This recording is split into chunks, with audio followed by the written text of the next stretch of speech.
Instruction regarding the Southern work. Elms Haven, May 28, 1902. During the night season, I have received instruction regarding the work in the South. Some days ago, things were presented to me that I could scarcely understand, and that I could not explain by pen or voice. Again, on another day, the same things were presented to me. I had been feeling deeply distressed. My mind had been much troubled in regard to the light that had been given me concerning the work of my son J.E. White in the Southern field. Last night it seemed that important matters were being discussed in a company of select men gathered together for counsel. The business part of the work in the Southern field had been brought up for consideration. Changes were being made in the committees having charge of the various parts of the work. The perplexities connected with the financial side of the work were presented. The brethren were trying to adjust matters of a most perplexing nature. Some changes had been made in the business arrangements. One of the company arose and, going to the last seat in the room, placed his arm around J.E. White and led him to the front. He then rehearsed the facts concerning his labor in the South. He spoke of the efforts that had been made when he and Brother Palmer first went there. He went into the history from point to point of the publication of the little book Gospel Primer. This book, the only hope that seemed to present itself for the relief of the Southern field, was coveted by men who had no burden for that field. The author, driven to extremities, felt that he was forced to sell the plates and copyrights of his book. The speaker referred to the continued efforts made by Edson White and to the counter efforts made to frustrate the work, among these the calling of Brother Palmer from the work, the real purpose of which was to discourage Edson White and to weaken his hands so that he would be compelled to leave the field.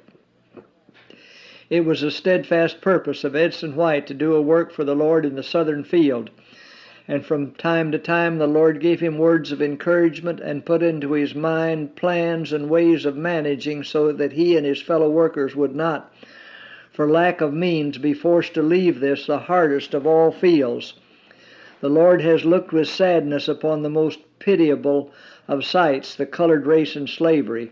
In our work for them, He desires us to remember their providential deliverance from slavery, their common relationship to us by creation and by redemption, and their right to the privileges of freedom. The Lord has accepted all who have put forth unselfish effort for the uplifting of these, the most needy of His creatures. God desires men and women to labor for the colored people, keeping in view their essential good. He does not favor the most favored to the neglect of the colored and white people who are of a lower grade. He does not leave those in need of assistance without help or notice. The cross of Calvary should make the distinctions of society fade away and become contemptible. If the Lord is so gracious as to accept sinners from the white race and forgive their sins, holding out to them the assurance of the higher life, the hope of a place in the redeemed family when He comes in the clouds of heaven, and the righteous dead rise from their grave to meet Him, will He not accept sinners from the black race, and will He not forgive their sins? Does He not hold out to them the same hope that He holds out to the white race?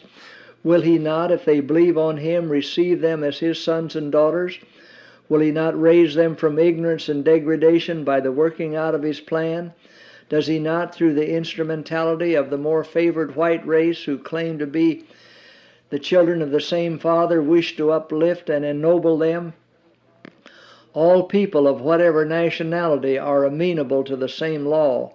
All will be judged according to their deeds. All, both white and black, have the same offer of salvation. God has given to all the promise of the same heaven on the same terms. What right have we then to pass the colored people by without doing our best to save them? And when God inspires in men and women the desire to help these poor, neglected, ignorant ones, to educate them, to establish schools, to teach them to be self-supporting, should we not encourage these workers? Should we not do all in our power to help those who work for the people of the South, both white and black, striving to instruct them, to lead them to have faith in Jesus? Seventh-day Adventists have done something in this field. The work has been carried forward in hardship and difficulty against the stress of poverty. I cannot now write all that was said. The speaker put his arm around Edson White and said, "The Lord laid upon this man the burden to work for the people in the southern states of America, and he accepted the charge. For years he struggled against innumerable difficulties and discouragements in trying to do this work. He carried on the work by means of a small steamer in which meetings were held. Thus many heard the truth in its simplicity. He met the people where they were, and the Lord was with him. He was the Lord's mission worker. Some of those who worked with him in managing the boat were converted, and in their turn became missionaries, uniting with him and holding meetings. If one soul is worth more than the whole world, what then must these souls be worth?" Edson White was taken by the Lord Jesus Christ and bidden to go forward in his work. His sins were pardoned, and then his work began. It began in deep poverty. Several had begun to work among the colored people in the southern field, and becoming discouraged, had left the field for a more promising one. From time to time the Lord sent Edson White word, "You are not to fail nor to become discouraged. You are preparing the way of the Lord. You are learning how to meet difficulties and how to carry the work forward." The work was not always pleasant or the way smooth. The efforts put forth have been made under the most discouraging circumstances, because many who ought to have assisted stood back and did next to nothing. The struggle was hard and trying as the workers went from place to place, endeavoring to arouse an interest in the truth. But God was guiding and directing, and much good has been accomplished, though the work has been carried forward amidst great discouragement. And now the work has begun at Nashville. This is in the order of the Lord. Nashville is a place for a beginning to be made in the publishing work. In this place there were buildings that could be secured at much less than the original cost. A building suitable for the work was purchased at a very low rate, and the work of publishing was commenced. The Lord provided excellent helpers.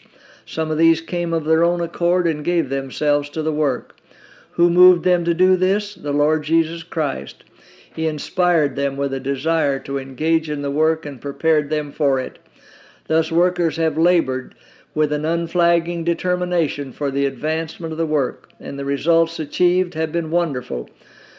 The growth of the work has been rapid. The labors of J.E. White and his associates have been unremitting. They have planned and devised and wrestled. The result is seen in the work accomplished. God has blessed the most superhuman efforts made to advance the work. But through unforeseen circumstances, trials have come that have brought about a condition of things not easily described. The present showing of a publishing work in Nashville has not been as favorable as it should have been and might have been. It was taken up with worthy aspirations and noble ambitions. The laborers have put the whole energies of body, mind, and soul into its upbuilding, but a murmuring, questioning, selfish spirit has been manifested by some in other places. This has made the work very hard, and because of it, less progress has been made than otherwise would have been made. The words were spoken. God knows the objectionable features in the character of everyone here assembled, and the Lord Jesus covers His servants with the mantle of His righteousness. God judges righteously the motives of the workers He chooses. Man cannot read the heart of man. Therefore many are misjudged. But in the end men will be valued as they stand in the sight of God, not as they appear to their fellow men. This man has labored most earnestly to advance the work among the colored people. In this work he has pushed the triumphs of the cross more decidedly than any other of the laborers in this field. He is not a fraud. He has not selfishly, willfully, knowingly done wrong. The Lord is very zealous for those who have united with this His servant, and when occasion requires, He will work mightily for them. Mistakes have been made, but the Lord, the Creator, has in charge those who are striving to do the work that needed to be done. They are not shielded for their wrongs, but in His pity and kindness and love, the Lord has mercy on them. He knows all about every one of them. They have had to pass through the fire of affliction. They have exhausted their life energy in doing the breaking up pioneer work that others would not do. They are as gold tried in the fire. God will be glorified in those who have been laborers together with Him in breaking up the ground in fields that have never before been worked. The Lord throws His royal banner of love about this His servant. He has not divorced him from his work. Even when he let go the only hand that could sustain him, God would not allow him to pass into the hands of Satan. He would not allow the enemy to triumph.